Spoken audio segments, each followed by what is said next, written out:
Բարև ձեզ, ես Ռոբն եմ Սիլաչեցի եւ ձեզ եմ ներկայացնում իմ բակում գտնվող Գարեգին Նժդեհի կիսանդրին։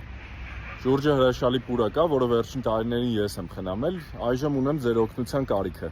Պատճառով այս շաբաթ օրը հունիսի 13-ին երեկոյան ժամը 6-ին սիրով բոլորիդ հրավիրում եմ լավ ժամանակ անցկացնելու եւ միասին աշխատելու։ Լսելու ենք Գարեգին Նժդեհ, շատախոսելու ենք բույսերից, քննարկելու ենք ծրագրեր, անկախ հայրենիք եւ պերմակուլտուրաներ։ Դա բուսաբանական մի գիտություն է, որտեղ բույսերը մեկը մյուսին պիտանի լինելով ստեղծում են մի միջավայր, որտեղ անվտանգ կլինեն եւ ինքնաբավ, ինչը մեզ հայրիս նույնպես շատ է պակասում։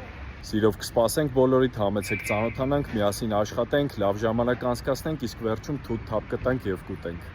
Սա մեր լեզվով ասած պեչենու ծառն է, որի արմատներին քիպ աճում է այլանդը, իմ ամենասիրած ծառերից մեկն է եւ կարծում եմ շատ թերագնահատված։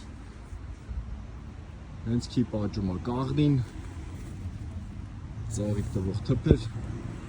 հսկայական թեթենի եւ օճառի ծառը, որը շուտով դեղի ծաղիկներով շատ սիրուն ծաղկելու է, իսկ չինացիք իրենց ազգային բժշկության մեջ, որը շատ են օգտագործում։ Անցած տարիներին տնկել ենք նշեր